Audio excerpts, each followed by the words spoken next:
Good morning, Mike. Hello, Frank. How you doing today? I am great. Back in the Perspective Shift studio, feeling good. Yeah, it is feeling good to be here. Yep. You have a good weekend? I actually did. Nice. Yeah. Anything fun and exciting? I always say it like surprise. Yeah, I did. It was great. I just have to ask my wife what we did. Hey, Did I have a good time? Did we have a good weekend this weekend? She goes, yeah. We had a great weekend, right? Yeah, it was funny. Like a turn event. Like yesterday, this is funny. So I get up early, go to the gym. I go to my mother-in-law's house to do her hair because I do it at her house and stuff. So Yeah. we do it like once a month, right? And we get to see her, hang out with her and stuff. That's nice. Then I come home and in my mind, I'm going to completely relax, right? Yep, and total day for yourself. Completely relax. And so I go to take the blender out, and we have it above the stove. And I took it out and hit the hood. The hood fell down. The whole hood? The hood fell down. Oh. And not only that, it shattered the glass on the stovetop. On the cooktop. Yeah. So, it's like, So now you need a new range. Now we need a new hood. Yeah. I put the hood back up, and and I ran to Home Depot and got a new stove. It's coming on Thursday. But it was just funny how that happened. But it's funny. At first, I'm like, are you effing kidding me? Yep. You Your relaxation. But then I'm like, yeah, whatever. And it gave me something to do. Isn't that funny? Yeah, because years ago, I would have lost my shit. Well, I get why. That sucks. Oh, man. So I had a great weekend. This weekend I went to the Monroe Institute and I did a remote viewing class and course with the Joseph McMonagle. Did you see me? It was a pleasure. Did you remote watch me break my stove? I was remote viewing your shenanigans from afar, Frank. It was great. It was so fun. I was so excited to share it here on Perspective Shift with everyone listening. So we're going to dedicate today's episode to the Monroe Institute. This is we've talked about the Monroe Institute in the past on this show. Yeah. Robert Monroe. We've talked about him specifically. This is more just going to kind of be an episode about the Monroe Institute, the impact that it has. Joseph McMonagle, somebody who's worked at the Monroe Institute, for years now. And he's ahead of the remote viewing, right? Correct. Yeah, he does all remote viewing classes there. He took over after this guy named Skip Atwater. Skip, you guys should look into him too. He does great work. But he used to run the program, and then Joe took over. Okay. I don't know how much longer Joe's going to be with Monroe because he technically retired last year from consulting and I think like remote viewing. The entire class he was talking about, he's working on this boat. And so I think his plan is he's just going to go out on his boat and do his thing. He's working on the boat, or was he on the boat? He's been working on a boat for over a year and a half. What kind of boat is he? It's some really cool fishing boat made out of aluminum. We should remote view the boat and see what Joe's up to. Exactly. So the reason I took this course, and this was a gift to me. This was a gift from Kayla actually for Christmas last year. She knew that I'm fascinated with the Monroe Institute. We've covered Joe McMonagle on this show before. Yeah. And so this was just a great experience, and it was awesome. It pulled me away from work. It was like taking a vacation. I was with like-minded people, talking all things consciousness, expanded awareness, and learning how to utilize the mind. And that's what I found so fascinating about this. But bringing it back to the Monroe Institute, we've covered this in the past, or briefly. Monroe Institute was started by Robert Monroe back in 1971. The Monroe Institute is essentially a place that offers courses, studies, group sessions, all sorts of stuff on expanding your awareness and expanding your level of consciousness. So it's learning to it's helping you to learn just how powerful of a individual you are. Yeah. So that's what I love about the Institute. Yeah, and if anyone's been listening or it's the first time, you're going to notice the theme of here, what we talk about here is we try to get the body into a homeostasis state, which is kind of a variance of movement. But when we learn to control our system, all these type of consciousness things, or what we call energy centers, they start to open up, and then we start to realize why we came here. Exactly. But until we have these natural needs met, we'd be very confused. We don't have the natural needs met. We're in fight and flight all the time. Yeah, you're talking about like Maslow scale, like you're talking like we need to have food, we need to have shelter, and then from there, we get out of fight or flight. Fight or flight, and correct. then we can start to kind of ask the bigger questions. What is this experience? Like, what the hell are we doing here? Like, why are we here? We did not come here to work, sleep, die. Collect food and just eat it. Yeah. Those things the human body needs, but once you get to the point, and actually as you get through this type of material and stuff and start examining and doing self-inquiry onto yourself, and you start at the higher levels to where you get your vagus nerve or your nervous system under control, you realize you don't need to eat as much, right? And everyone's different, so I'm not here to give any dietary suggestions at all. Like, everyone's on their own path, but you'll find it. But when you get into these states, you'll know when to eat, you'll know when to fast, you'll know when not to eat. All these things happen. You don't need to read a manual on it. But right now, we're reading these manuals that aren't one size fits all. Yeah. And there's no direct, like, even science gets to a correlation of things, but never the causation, because there's so many variables, so many variances of happening. And in the moment they think they solidify something new opens up. Yep. Every time they build a telescope that could see further into the universe automatically, seemingly expands. I have a cool story about Joe on that. Okay, all right. Joe has remote viewed a particle smaller than the particle that the CERN, people found, the boson or whatever it goes down. Yeah, the quark or whatever. The quark and the boson. Yeah, it goes all the way down. He has remote viewed a particle smaller than that. And science went nuts about it, but we'll jump more into that. But that's the thing is, as we keep reaching out, it keeps expanding, and we came here to explore and have an experience. Yep. And just like to a child, the exploration was amazing, because what was unwavering when we were children was the fact that we didn't have enough knowledge to say this ought not to be this way. So we went in there. So. People like Christ came along and said, become childlike. And so what's childlike as an adult? Well, it's not ignorance, it's wisdom. So like Mike was telling me about his experience that he had over the weekend, and he was like very childlike and saying, not childish, but childlike. I was childish. This weekend, but it's that childlike state, like, oh my God, I just discovered something so freaking amazing, and this new playground type of thing. And that's exactly how it felt. I was jumping out of bed every morning, and it was early start days. They were full 6 to 8 hour days. But if you went into that type of setting, knowing what you know, you would have found weird. You would have had resistance into it, like questioning it, but you went in completely open, wide-eyed, open into it, and it was a great experience. It was. Yeah, and that's what it is. Is like whenever you go to do something, like you were talking about intention. Mm-hmm. So intention allows you to go somewhere. So whenever I do something, like say I got another breath work, like an all-day one coming up.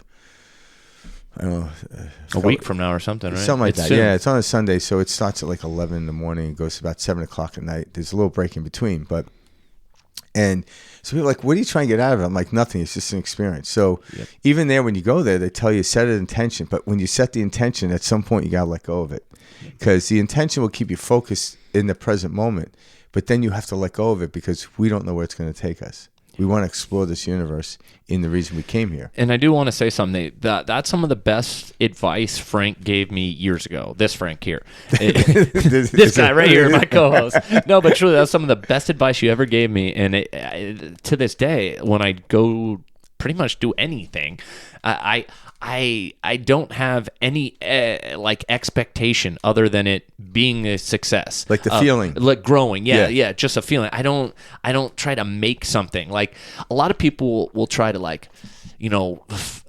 research like what's the best meditation, and then they set this they build it up like, okay, this meditation is going to completely release the kundalini in me, and I'm gonna be walking on water after this, and they build it up and all sorts of stuff.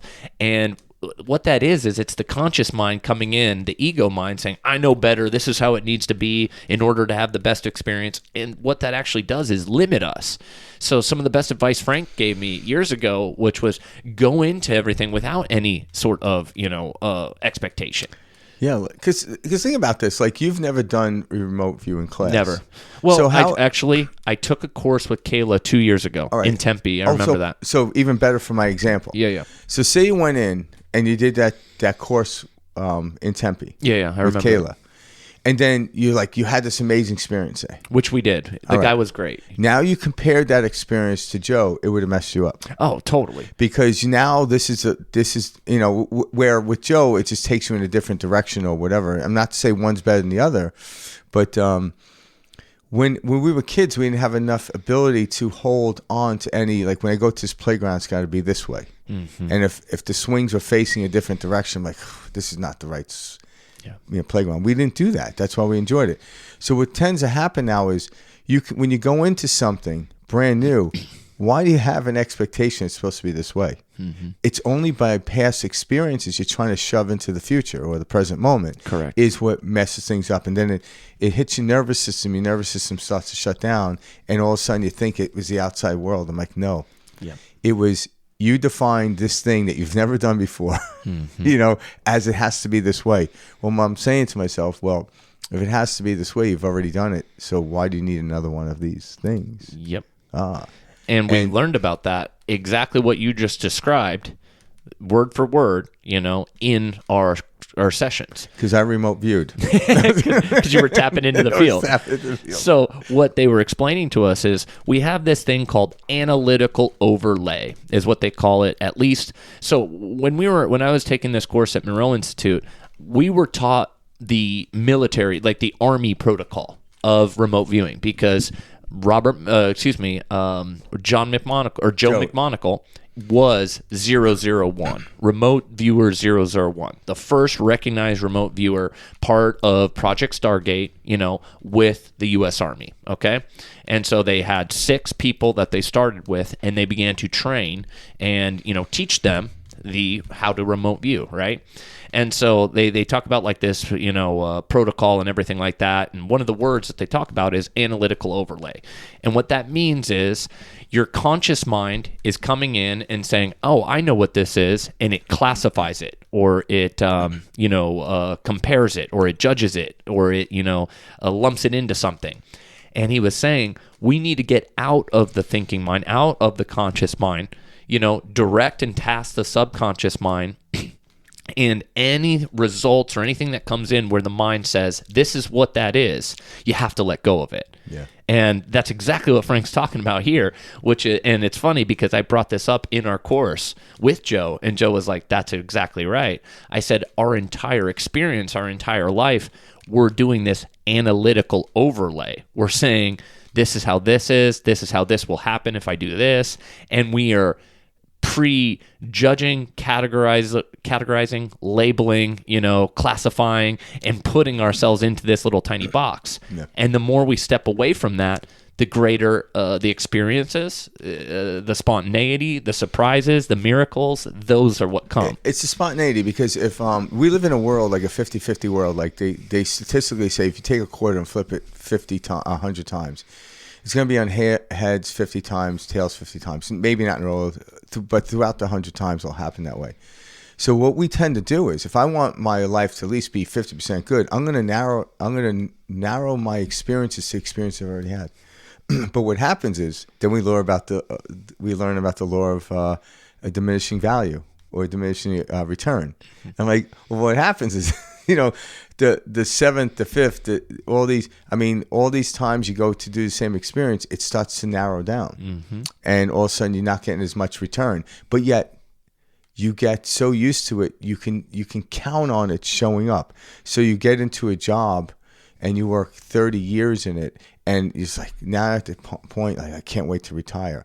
And it wasn't the specific job, it was the way you looked at it. Mm-hmm. Like, you could have a job for, look at Joe, what is he? Yeah, you've been doing this for 50 years. 78 years old? Yeah, 79.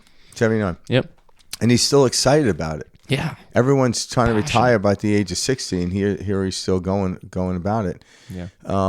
But he's excited. Like, when Mike's Michael was explaining to me, it was almost like the first time he was teaching it to somebody from Joe's perspective. Yeah. He's excited. He's not like, okay, turn to page 1. It was not like that. Yeah. It was actually like a lot of wisdom being shared. Yeah, so for 50 years he's been doing this, and then I don't know how long he's been teaching it for, but in and out of that period of time, and yet he, as long as his body allows him to do it, he'll be doing it. That's what we want. We don't need a new job or whatever. That might come about. I'm not saying not that there's might be variables about, but why are we going with the same ideas, the same thoughts, and if something comes out of whack, all of a sudden you get all, freaked out over it. Yep. Yeah. So a couple things about Monroe Institute.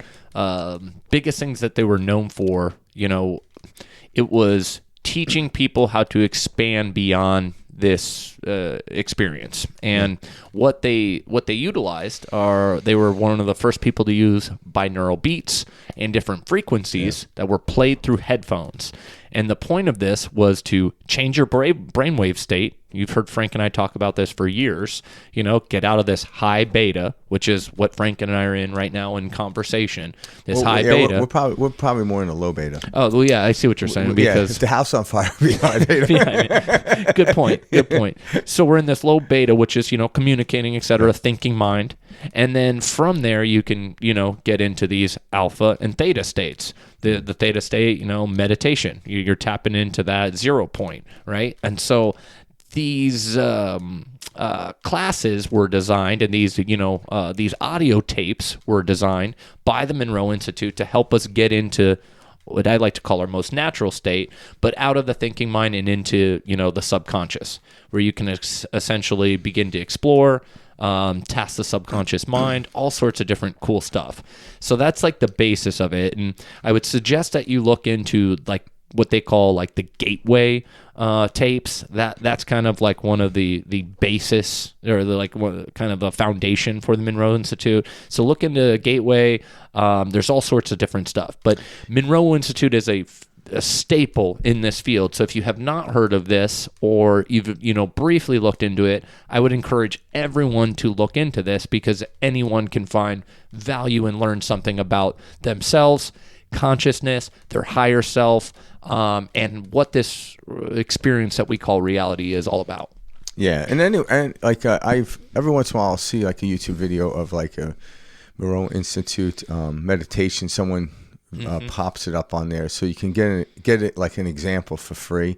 But they have a huge library. Obviously, you have to pay for it, but it's well worth it. Yep. And it does. And they do have some free stuff on YouTube. Yeah, they do. Yeah, because people put it up there. Because when people buy stuff, they put it up. So exactly.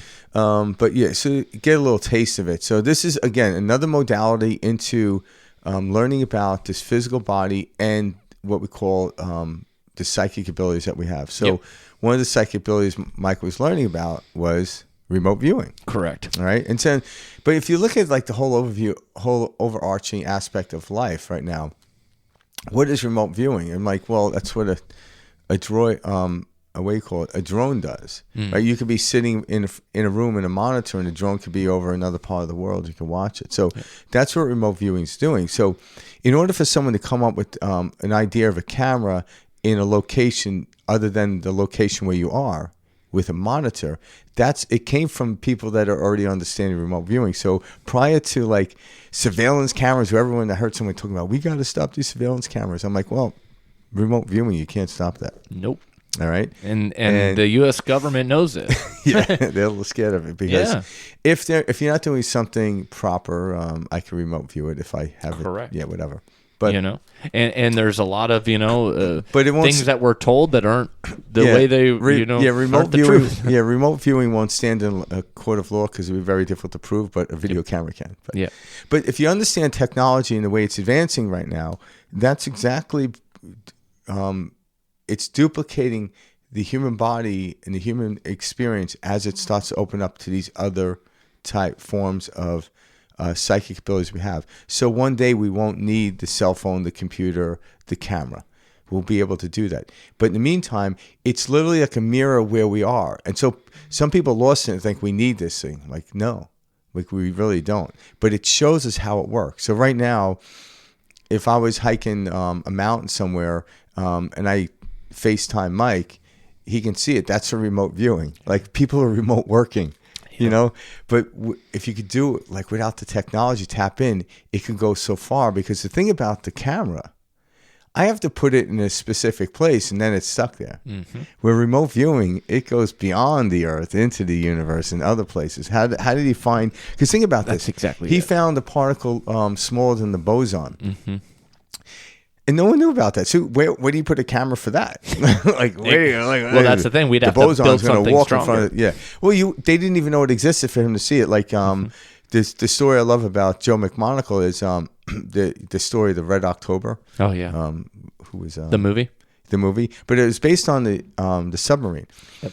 Well, he actually remote viewed the submarine. This is a true story, by the way, that Frank's telling. In Russia, and it was about they made a movie on it. About 500 feet long. Yeah, it's huge. And so when he was relaying this information to the monitor, is that what you call it? Yeah, so you've got a monitor. He's a techno guy with this stuff. Yeah, exactly right. You got the remote viewer, you got the monitor, and then you have the analysis or the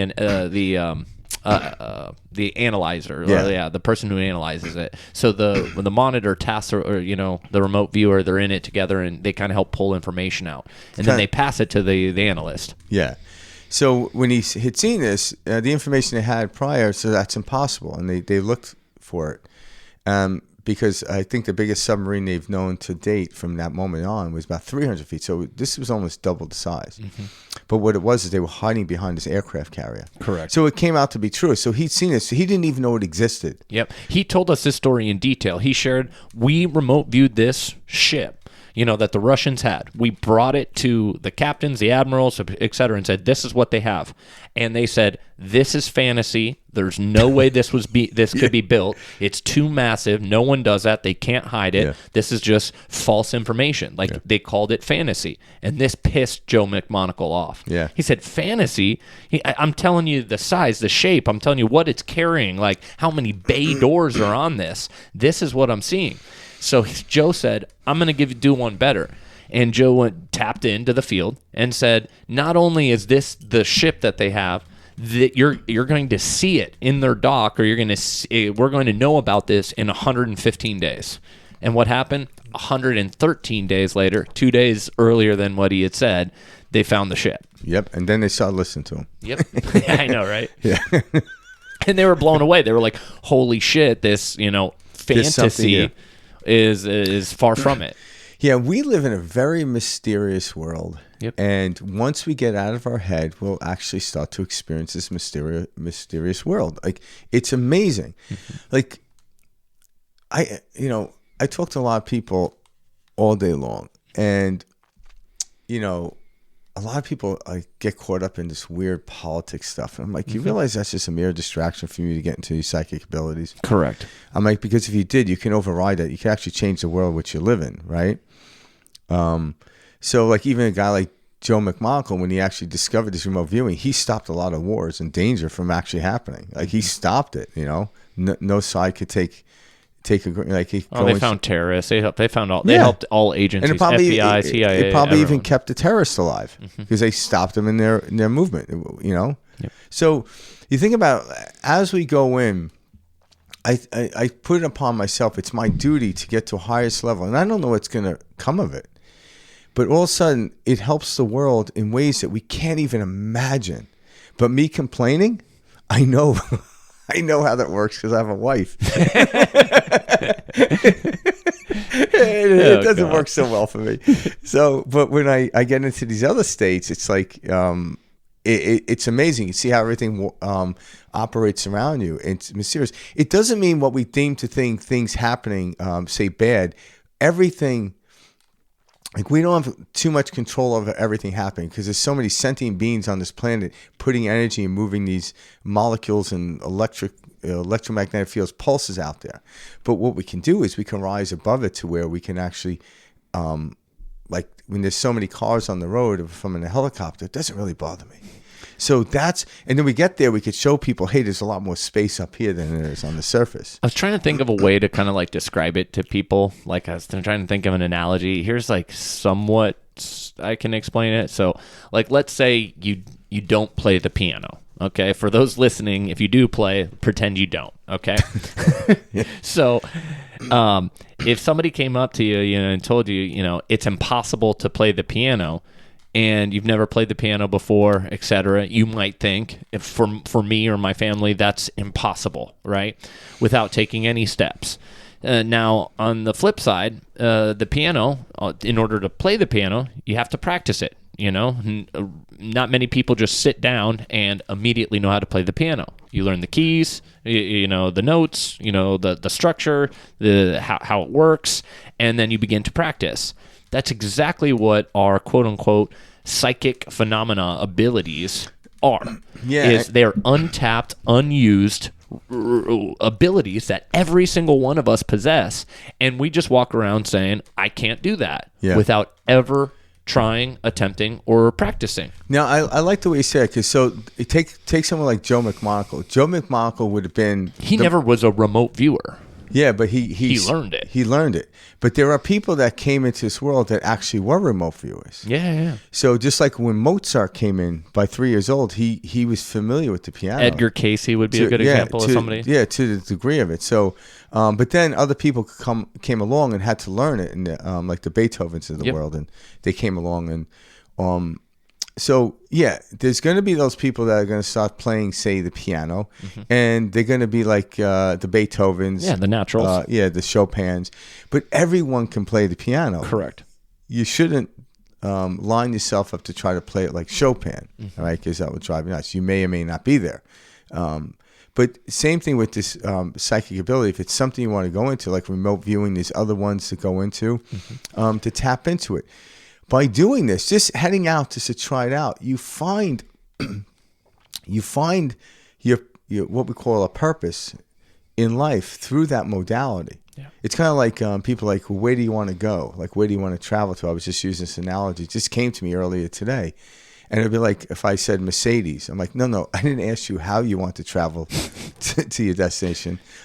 Where do you want to go? And most people do not know. Yeah. They know the modality, perhaps. Yeah, you're right. But the modality, like, okay, what do you want to do when you get older? I'm like, how do you want your life to be? I want to be a doctor. A doctor's a modality of experiences, but you don't know.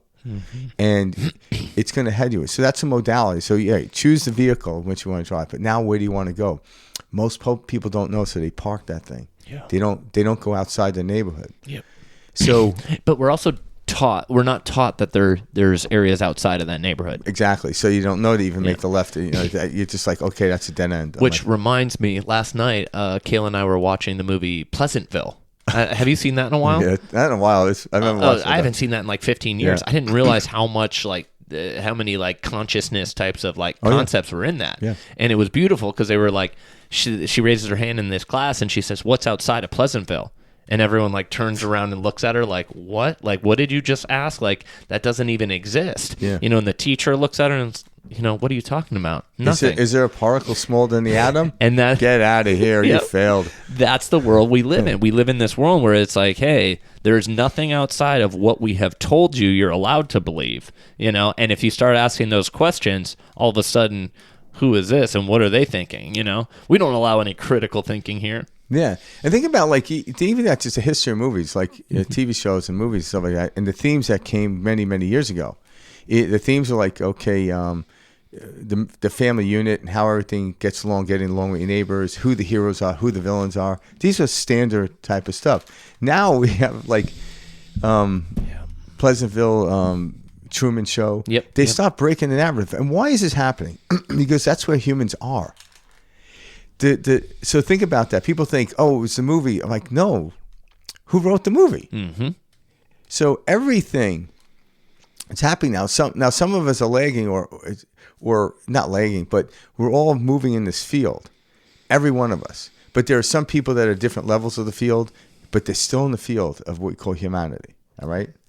And some people might be more aware of the shift. So what they do, if I'm more aware of the shift, it becomes my job then to offer it up to the rest of humanity in whatever form they can understand it. And that's why movies are really good. Yeah. Like people watch TV shows and movies now, and they start on these concepts. But when you start to see something like, oh my God, that's how we live, it's not that you learned something profound. You woken up to an idea that was already existing in your DNA, so to speak. Exactly. You already knew this. That's why it was so familiar. Mm-hmm. If it was out of this world and didn't really exist, you would I don't know what you're talking about. Yeah, you wouldn't even fathom it. It would be whatever. This is too out there. Yeah, it would be way too out there. So this is, as we go forward in life, we get to the place where technology is advancing at what people think alarming rate. I'm like, it's because so is our consciousness. Exactly. And again, We get are to a a point reflection. where you won't need the cell phone, you won't need this, you won't need any of that. You'll be interacting. You won't be fear won't be in existence into your life. We're not running from the saber-tooth tiger anymore. And I don't care. I don't fear it. Because if I came across something that was in danger, my body knows how to get out of the way. It's already responsive. Just like my whole life, my dad was showing me how to duck a punch. So if anything flies near my head, I know how to get out of the way. Anything. That's innate ability. Like it's funny with a fly. Ingrained in like you. I remember one time there was a bee flying around. Karen's like, "Are you okay?" Because she can't see the bee from across the place. Like, that's so funny. Like, what are you doing? She's like, it's my response. My dad did this to me. That's awesome. Yeah. Oh, that's awesome. So the Monroe Institute, it taught me a bunch of cool things. Specifically, the thing that Joe talked about, and Frank just kind of touched on it, was, by calling it a psychic ability, which it is he explained that remote viewers are psychics. Psychics are not remote viewers, though. And he was like, that's the difference. Once you learn how to tap into this field, you can use the field like a psychic. He's like, I have to do that all the time. I have, certain consultations I take with clients, with missing kids. He shared a bunch of very cool stories, about their successes within the program. He shared that they had over 3,000 different targets over the course from essentially I think it was 1965, or I'd have to double check when the Stargate program started. But he was in Vietnam. He was in Vietnam with that. It disbanded in 1995. So this ran for a while, and within the military, right? Yeah, within the government, like the army. And so they were running this program, and they would assist the CIA, FBI, all sorts of these three-letter agencies and different agencies with what they were trying to do. But what he explained is they were never credited for it. They would never get credit for it, or it would never be shared publicly or in media how this was happening, because the military, the government, the army, whoever you want to call it, felt like this would freak some people out. This will, it would scare some people, and they also wanted to limit people from ultimately trying to do this for national security reasons. Yeah. We don't want to support people knowing they have, the ability to do this. And other countries ran this, Russia, China, they all had their own different programs. It was just fascinating to me sitting here with this 79-year-old man and him passing on this wisdom to all of us, Hey, did that ever happen? Like he was remote viewing and there was somebody else on, say, the Russians at that point in time, the Russians were what we call our enemy. Yeah. Did somebody, another Russian remote viewer, intercept or just have this? So now they're having this entanglement of information trying to be shared. Funny you say that. So yes, that is a thing. He briefly touched on. He didn't touch on kind of that's like a remote viewing spy, the two try to throw each other off. Yeah, mess with each other. I've heard him talk about that in interviews. We didn't dive into that in the class, but he explained that yes, there are ways that you can throw a remote viewer off. Yeah, but they're I do that with my wife every day. I don't know if it works. if they're talented, they can navigate it. Ultimately is what he was explaining. He was like, there is nothing in this field, guys, and this is important. So I do want to touch on this, but he said everything, absolutely everything, is connected, and everything is in this field. And some people call it the Akashic records, all that, but anything can be tapped into and accessed. We know this is true, and we know science has proven this, that through entanglement, a particle 10 million light years away can be affected at the exact same time as a particle, in this reality. Yeah. And that is truth. That is science. We know this. This is, determined. Entanglement is a thing. The Pulitzer Prize or whatever, was just awarded for something It's similar. 2022, for entanglement. Yeah, and so what I'm saying is anyway. Everything is connected. And he taught us that. And so you can tap in and experience anything you would like, past, future, present, anything. Yeah, the interview I listened to with him, it was like a 6-hour interview with Sean Ryan. Yeah, that was a great one. That was a great interview. there was something that really stuck with me in that interview, and I don't know if he tapped onto this. It was the interview on Sean Ryan with Joe McMonagle. It's really, if you guys haven't seen it, it's about 6 hours. It's worth it. They go all over the place with this. But when he was in Vietnam, they figured out that our electrical magnetic field, the heart, our pulse, can pick up within a 3-second delay of danger happening.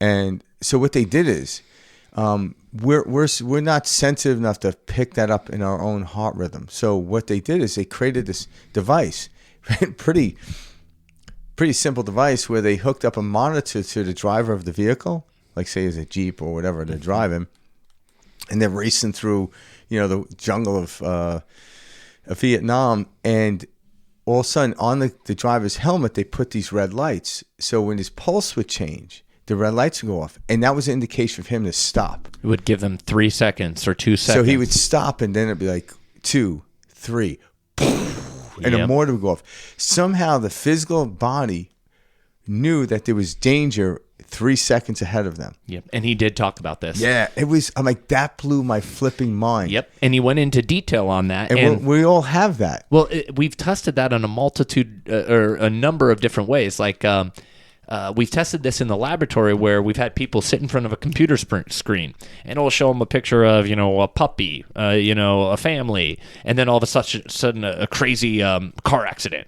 And our reaction before, is 2 to 3 seconds before that photo. We get that change in pulse that you're talking about. So we don't even realize we're picking up on the field before we actually, quote unquote, pick up on it. And that's why we have perspective shifts. So the question that me and Mike ask, searching for ourselves, why don't we pick up on it? Mm-hmm.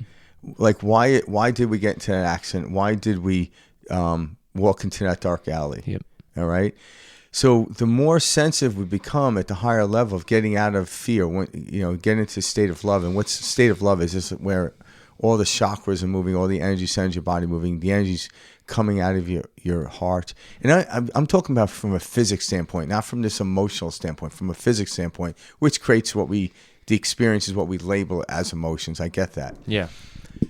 All of a sudden, we'll be better actors on this planet. And think about, like, even people that commit crime, they commit crime because it's such at a so level of fear that they believe that's the only way they can get their way in life. Mm-hmm. So as we, as individuals, raise up, so say me and Mike raise up, well, other people around us will raise up without us even knowing to what degree. And why did I raise up? Because maybe somebody across town was doing a long meditation, fell into samadhi for a couple of minutes or whatever it was, and I entered into that field and it lifted me up. Yeah. So we live in this world that is all connected, but the consciousness of each and every one of us has the ability to choose: am I going to continue down this path of negativity, or am I going to step into the light of consciousness?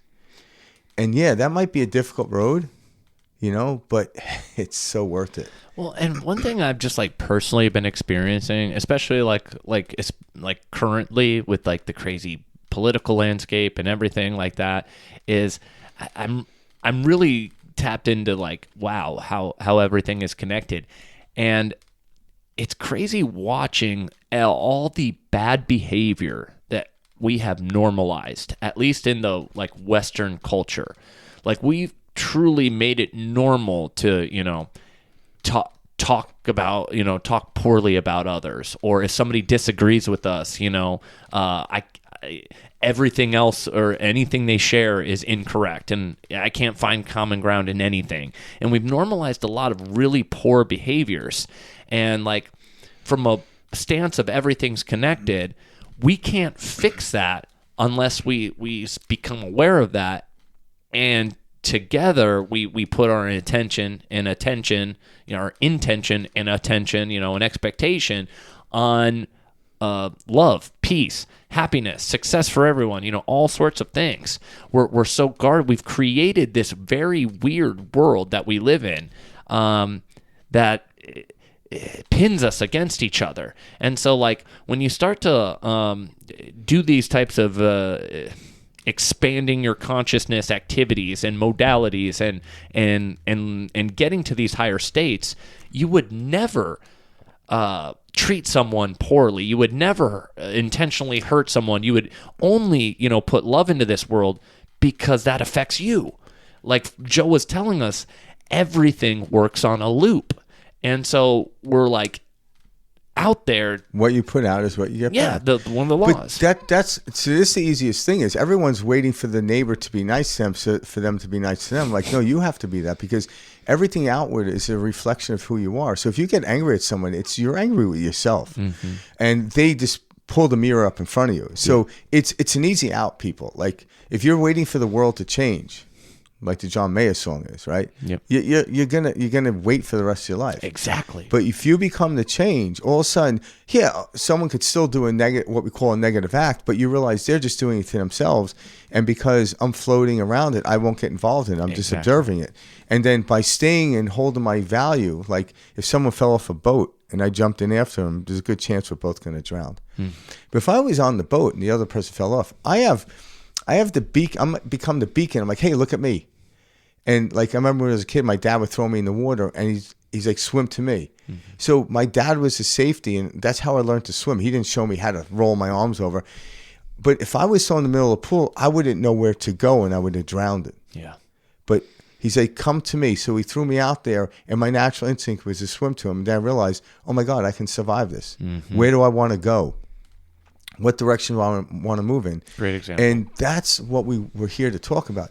Where do you want to go with this? And then when I hold that spot on the boat for the person, they look at me and they make their way to the boat without drowning. Mm-hmm. But if we both went in there, I would be arguing, you idiot, you fell off the boat and jumped in after you. Why didn't I tell you to jump after? And we both drowned. Yeah. That's more likely to happen. Mm-hmm. So it's our job when you see somebody that you know is suffering, you must double down and go up, mm-hmm. right? Because you have a better chance of pulling up.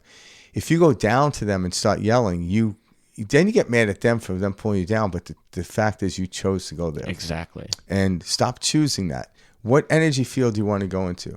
What state do you want to be in as the day goes? Stay there. Yeah, you're still going to see crazy stuff. But the way I look at it right now in human history, in consciousness, the way it's moving, take like a cube with a multitude of cubes in them and they're glass. I could be at this cube here and I could see into the other ones, but the other ones can't get to me effective. They can see up to it perhaps, but most people don't look up. They look down, mm-hmm. right? So I'm aware of what's happening, just like I'm aware of watching a movie where people are getting killed, but I'm on the couch not getting killed. But if I get so caught up in it, my heart would race like I was the one being killed and chased. I'm like, you just got pulled into that thing. Mm-hmm. And then you think it's real. And then all of a sudden it's like, I'm not leaving my house. Why? Did you see that TV show? Like, were you fucking kidding me? I'm like, I'm not leaving the house anymore. What was freaking clown? There's a clown out there, man. You know? And now you go to the mall and you see a clown, you lose your shit, Clowns are freaky though. That's what we're doing. That's what we're doing, yeah. Let's we grabbed a quick clip from Mr. Robert Monroe of the Monroe Institute, and this is him talking about kind of the purpose of life. And so I wanted to share this on this episode because Robert Monroe had a very unique outlook onto the world, and I think we can all learn something from him. So this is Robert Monroe talking about, the purpose of life. Let's check it out. From your perspective in your own spiritual quest, why are we here? Why are we here? Well, the fundamental pattern you have to understand, first of all, there are, as you know, I've described it, a number of ways that brought us here in the sense that made us come and be human. And one of the ones is curiosity, of course. And then another is the fact that you perceive this writhing mass of disorganized thought, and you wanted to be a missionary and change it all. And there's all these various reasons but the key reason that brings most of us in is that we feel that if we can go through this experience, in other words, a person who had gotten through being human and accumulated all the human values. You see, we experience it and we're so deeply involved in it, we don't understand these values, we don't even see them, but they're there. And what are we talking about? Well, first and foremost, it's very simple, to acquire and grow an analytical intellect, a left brain, as it were. That's one of the most valuable, if not the most valuable thing that we acquire. I can't tell you how exquisitely important and value-filled it is in these other energy systems, not of time-space. Take the next thing. We so casually learn to manipulate energy, we don't even think about it. I move my arm, I talk. I'm using what appears to be mechanical energy, but there's an awful lot of different types of energy related to it. And I do it very easily, very naturally in manipulating energy. Yeah. Would you know that that experience, the simple thing of my waving my hand, has tremendous value in the knowledge and ability to control other energies and other energy systems. It's no simpler than say, well, instead of a hand, you have something else, but you've learned the process of manipulation of energy. And the third thing is that you get into this accumulation of all types of emotional knowledge. And you bring that, and you follow and accumulate these. The only problem happens is that, and this is so obvious, is that we get lured in for one reason or other, and that saying, oh, I would go through this process 1,000 or 100,000 times in order to be like that graduate that you meet. But the problem is that we, in rushing in to do this, we say, oh, I'll take a quick taste of it and then I'm gone. Doesn't work that way. Okay. What happens is that we think we have enough energy to achieve escape velocity and go on, as it were. Not so. When we get into a physical earth life, we pick up a load factor. And these are emotions, and these are other types of things. And also, there's a lot of friction, and that reduces our speed. So that unknowingly, when we leave this first physical life sojourn, we don't have enough energy to achieve escape velocity. So we begin a curve, we begin to fall into an orbit. And that there's no law that says you do this, no law. No karma. There's nothing other than you who make this decision. And what you do is, it's done this way, and it rationalizes. You say, oh, I got to go back because I had only 2 children and I wanted 4. So you go back and recycle again into another life because you didn't get done what you wanted to do in that life. And you come back up here and you're still aware when you exit a physical life, you are still aware in those early parts of where you came from and what you are. But as that orbit decays and it gets less and less, you get less out of that energy field and into this big, powerful human energy stuff. And each time you come up, you think of a reason to go live again. It's not a law of karma that I can find. It's my addiction. Perfect. I love that. My addiction. And I think that's how it is and why we go into multitudes of experiences, It's to see how we can do within them. And the biggest takeaway I had from that clip was, why are we here? We come here to learn how to manipulate energy, and we come here to learn more about our emotional knowledge. And I love that. With all this natural resistance around us. Of the 3D experience. Yeah, like think about that. Like we do very interesting things already knowing this, but we don't realize it. Why do we get on the scale and weigh ourselves? Yeah, right. Because we know being lighter, it makes life easier, right? Unless you're a football player, you want to be a little heavier, but you still want to be mobile, right? Whatever how you look at it. But trade-off. Yeah. So what's making us heavy? Well, there's a thing called gravity, right? But we're trying to do things out there to lighten us up in here. It doesn't work. We lighten up in here, things become lighter relative out there. Correct. So my weight is relative to what experience I'm having. All right? And that's really what, so there is no karma in the sense of how we look at karma. How we look at karma. It's why did someone choose to go into Navy SEALs or some special forces? They wanted to see how they would do, right? They may that was their soul contract. Yeah, but they wanted to see how tough they were. Okay, let me see what you got. Give it to me. I'm going to handle it. So as we get into these type of practices, such as breathing, once you get the vagus nerve, learn how to control the vagus nerve, all of a sudden whatever comes at you, you can handle. Yeah. But if you don't, it feels like the idea of in the Western world, what we think is karma. I'm like, oh, what you put out is what you get back. And that's a direct force. It's not like something that came from a past life type of thing. It's just like, that's how this reality works. yeah. So if I went out and, felt heavy and had a shitty day and all this stuff, all of a sudden, you're going to get home and the wife's going to wonder why you didn't, cut the grass in the backyard. I'm like, now it's like one more damn thing. Where if you came home and you were fine and your wife is just, hey, when do you cut the lawn? I'm like, oh yeah, I'll get on it right now. It wouldn't matter. The lawn still needs to be cut. Changes the whole dynamic. Changes how you look at it. It doesn't mean, like, cause I used to get that way, like, oh my God, if I come home and if I'm asked to do one more thing, it's like, God damn it, it happens. And we justify that in our heads on our way home from work. Oh, if they knew how hard I'm working and what I had to go through. One more thing, and then all of a sudden you start to laugh. And then we explode. Yeah. That's it. I do that I still, to this day, I'll be like finding myself, and I'm like, whoa.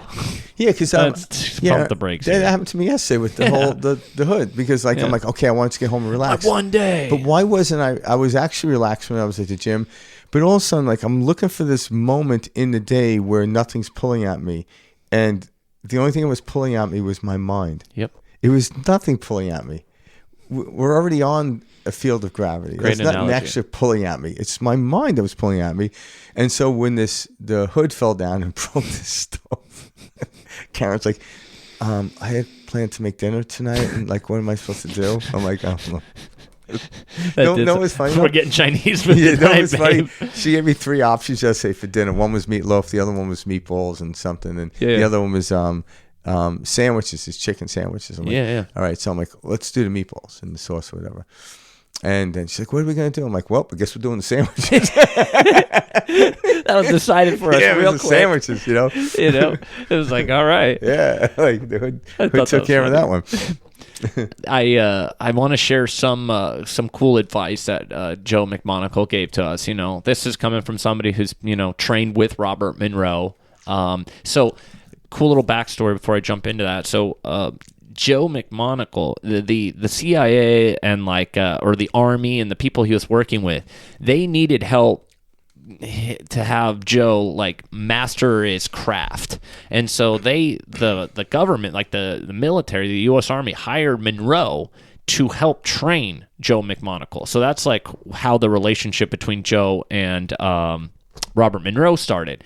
And Joe used to talk about how it'd take him an hour and a half to kind of get into this meditative state, to do remote viewing. Well, after working with Robert and, these gateway practices, learning how frequencies affect our brain waves and all this, created tapes for Joe where he could now drop into this, 0 point state in minutes, a matter of minutes. Yeah, and then then boom. 3 minutes you get that. From an hour and a half, that's pretty impressive. Crazy. Yeah. And we all have that ability, So that's kind of the relationship between them. But some just life advice that Joe McMonagle shared with us that I thought was beautiful, that I want to share with everyone listening, is he explained that, he said, remote viewing taught me that life works in loops. And how, with what you're putting out there and what you're focusing your intention on and, the actions you take and the way you treat others, you will see these loop around. And if these are all done in a positive, constructive fashion, you will see these loops become very clean and great things will happen. And sure, you're going to have moments of, oh shit, craziness or, negative feedback or things you could never imagine. But the majority, you'll be able to push that to the side, keep the attention, and those loops will continue. And it made me think about what Frank talked about, just moments ago, which was what you put out is what you get back, an inherent law of how this experience works. That's what Joe was sharing. And he was explaining that, just like in remote viewing, you task yourself, subconscious, show me this, tell me about this. What does this taste like? What does this smell like? You're directing it. You're directing your subconscious to show you a target, in the field, right? That's what remote viewing is. Well, it's the same way we live life. The moment you get up, you can task yourself, today's going to be a great day. You can actually task yourself throughout the day and begin to experience positive results, and and you're going to alter and change the course of that day simply by how you're tasking yourself. So I wanted to share that with the audience because I thought that was extremely profound. Is just like in remote viewing, we can task ourselves, and I do this on a daily basis with my work, my clients, everything, relationships, colleagues, like all of the above. Like I keep myself in a positive state because I know where my attention is, that grows, that energy grows. So this exchange of energy is important. So that was something cool. And then he shared this one little funny story that I just want to share because I thought it was cool. He was like, when you wake up in the morning and you're running around trying to get out the door and you can't find your car keys and they're not in your normal spot, where you went to, when you went to grab them, rather than getting flustered and continue running around the house, go back, pour yourself a cup of coffee, sit down, relax, and then get up 10, 15 minutes later and go back out through the front door and your keys will be right there. And he's like, we don't understand that this reality we live in is not absolute. We were taught that if those keys weren't there 20 minutes ago when I looked for them, there's no way they could possibly be there. But what he's saying is the way our mind works and our brain works is we can actually physically miss something or not see something because of the state that we're in. And this is fascinating because and there's a lot of truth to this too that we all can recall from moments in our life, like where we think something's one way and we're all flustered and then all of a sudden we're like, wait, it wasn't like that. Yeah. But it always was. And that's what he was trying to show us is like by the state you're in, you can actually physically affect how you're experiencing. Yeah. So think that about is so cool to me. To kind of summarize, and we talk about this on every podcast, and we talk about for the rest of the time we're here. Yep.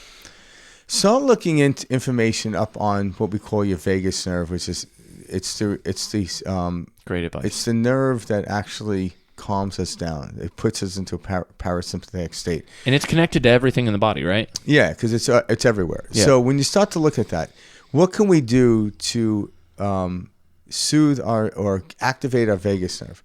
So, like Joe took him an hour and a half to get into that state to start remote viewing, and then when he met Robert Monroe, it took him 3 minutes. That's what I'm talking about. Whether you remote view or you're that's whatever. You're an accountant. I don't care. It's how do I get into that state quickly? And then watch the life around you, because there isn't a problem when you're in that state. Mm-mm. When you're out of that state, everything seems to be a problem, even if it once was good, right? Yep. And so when your perspective, the way you think, becomes relative to the place in which you're in. And so how can I control the state I get in? And it's like, well, the methods I use is breathing, then proceed into meditation, cold water, working out, different ones. Food, what you're putting into your body. Yeah, that too, or lack thereof. Yep. Exactly. Fasting. Fasting actually activates your vagus nerve. Mm-hmm. It's you putting yourself into stress. Breathing is a stressful thing. Yeah. Working out is a stressful thing. But the benefit that comes from it, the residual, is amazing. So we start to activate these different modalities. You'll naturally fall into these states, and you'll understand exactly what people are talking about, such as Joe McMonagle, Mike and I, these different concepts of like Robert Monroe. We're all one. You'll start to see and understand the concept that we live in it's real non-duality. The duality world is an illusion. And why is it an illusion? It's always fleeting.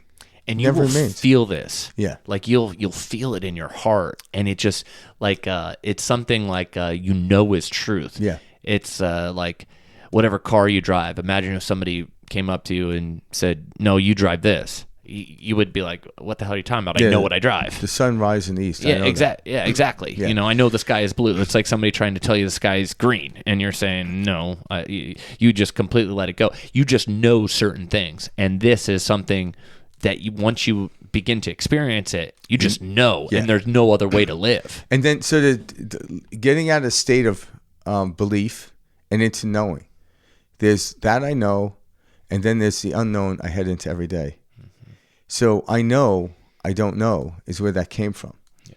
So I know if I get into the state and I know what it feels like, then the unknown becomes amazing. Yeah. Because I'm done regurgitating information that's coming at me. Yeah, there's times when someone tells me something that leads me off in a direction. Like I'll sit and listen to somebody talk. I'm like, oh, that reminds me of this, or we expand upon it. But I didn't have to take their information and relay it back in order to say I know something. That's just intellectual jargon. Mm-hmm. Like if I was in front of a bunch of people and talking about pizza, and none of them ate pizza. Here we go with the pizza again. It would be best for me to actually hand out pizza as I'm discussing the conversation so they understand what I'm doing. Most of our life, we've been fed information without any indication of experience with it. Correct. And we're and we take it at face value. yeah, so I was taught up religion about this stuff. But if they actually taught us how to meditate and get into these states of breathing and doing all this stuff like Jesus did, like maybe you'd have an understanding what Jesus meant by, all this information. Mm-hmm. But they didn't, Maybe they tried, but they couldn't. That's probably, I shouldn't say that.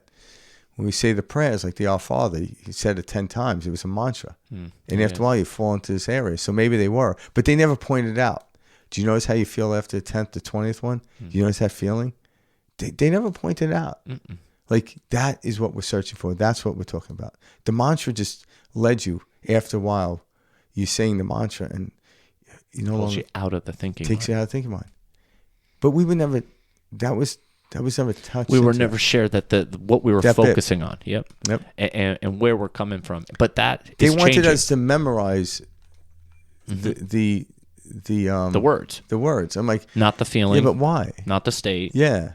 Just like a great musician can go to a foreign country and sing the song, and they may not understand the particular words, but they understand the energy what's spewing out of this person's mouth. Yeah. And that's the brilliance of it. That's the one we're looking for. It's experience now. All right? You don't need to, if you want to read a book, you want to read a book, read it. But experience the thing in which you want to read by doing. Just simply do it. Know it's going to protect you. Know it's there. You know you're okay. And if you feel nervous, it's because your vagus nerve is out of whack. Yep. Take a deep breath in, slowly out. Just settle. And the more you do this, the less you have to set aside in your day to do it. Mm-hmm. Right? How many, at what point did Chopin have to stop practicing? He was just playing. Seriously, just play. And then, he'd wake up in the middle of the night like Michael Jackson did that one time. Mm-hmm. And people started playing, a new composition came out of him. Mm-hmm. So that he pulled from the field. Yes. So stop trying to live somebody else's life. Mm-hmm. Live the life that you came here to live. And that's freeing. You're going to see parallels with other people. That's just how it is. Yeah. But get into that state and then see where you're drawn. You might be drawn to go to the Monroe Institute. Mm-hmm. You might be drawn to do this, to that. Go experience it. There are explorations. Just like Robert Monroe said, I came here, it's not out of a karmic, because I'm addicted to this experience of not the unknown. Mm-hmm. I'm addicted to the unknown. That's what you want to be addicted to. Not the thing that I could take a drug and make me feel this way. Yeah, but again, you chase the dragon. After a while, that drug doesn't work. Why? Because you're expecting the same thing, and the first time you ever did the drug, it doesn't exist anymore. Exactly. All right? So then you start trying other drugs. Mm-hmm. Again, it's the same thing. You're taking something from outside. Go within and watch your world turn in a great, great way. And you'll know around you, the outside world starts to change, right? It's the coolest thing. Yeah, if someone smeared Vaseline on my glasses and I removed it, my God. But if you didn't know that, you'd be looking, I'm like, yeah, I could see stuff. And then you think everyone else sees it. So when they start telling you stuff, that's bullshit. I can't see that freaking thing. It's not sharp. It's blurry. And you don't even know what that is. But I'm like, and someone takes your glasses off you, sticks them in water. I'm like, oh, what did you do? It's like you had Vaseline. So now you're like, you might mistake and think like, okay, I want glasses without Vaseline. I'm like, no. What I've learned is I started getting rid of my beliefs and ideas and concepts about life and heading into the world wide-eyed. And those are best experiences. Trust me, I can't get rid of all of it. I don't try to, because then that's another belief. I have to get rid of all my beliefs. Well, that's another damn belief. I'm trading one backpack for another and trying to be lighter. It's just like, okay, I got these beliefs. They come up. When they come up, I can mitigate them. I could take, instead of getting the whole backpack out, I could take a couple of items out and it gets lighter. There are days where I take the backpack completely, put it over there, and somewhere along the day I picked it up and my wife starts yelling at me. Part of the backpack. My wife doesn't yell at me. She laughs at me. But I also want to let you know, if there's no perfection to this. So don't think you're doing something wrong if you're, if you feel tired. No. When you feel tired, you're like, how can I mitigate the tired right now? Well, take a couple of upregulating breaths, like deep in, quickly out. All right? Yeah, you might not feel like the way you did when you were like in the 5th grade going on a field trip, but get rid of that idea. Mm-hmm. But I'm like, okay, I feel better than I did before. I'm like, yeah, you have control over it. We're there. That's all you need. That's it. You're there. Don't look for perfection, because we don't know what that really is. Yeah. But if you like what you heard today, though, listen. I would encourage everyone to go check out more information on the Monroe Institute. What I did this weekend helped me to realize, wow, I need to revisit a lot of this stuff that I watched, listened to 2, 3, 4, 5 years ago, and revisit it, because you're coming up with new experiences from it. There's new, like I had so many eyes wide open moments. Different angles to talk about the very thing we're talking about. Exactly. And that creates more validity and validation, I should say. And when you do that, now you're in the state of knowing, no longer believing. Mm-hmm. I don't believe the sun rises in the east. I know it does. I just know it does. It's a good feeling. Yeah. The Monroe Institute, guys, is located in Virginia. We also have a chapter out here in Arizona, in Scottsdale. They run the majority of their stuff through the Virginia campus. I would encourage everybody to get online, look at what classes are offered, listen to the free audio tapes that are offered on YouTube. Get, it will put you in touch with this entire other side of you that we never really talk about or learn about, and you're going to experience and you're going to feel truth, and then from there you'll take the next step and the next step and the next step, and it gets better and better. Yeah, and if anyone out there has any experiences they want to share with us, feel free to do that, because we love that. Yeah, please do. That's a great idea. So, you can reach us at perspectiveshift2020@gmail.com. Next week, our first live of the month. Yep, first live of the month at 9:30 a.m. 9 a.m., right? Arizona time. The reason I say Arizona time, right now we're on Pacific time. Yep. Because we don't have daylight savings. But, check us out. And, drum up some questions, because Mike and I like questions. Yeah, we're excited. We'll be doing the first Monday of every month. We're going to start going live. This is just a good way for us to be able to interact with anybody who wants to jump in and chat with us, as well as do a live show. That's something Frank and I are big, believers in, is getting involved with the community.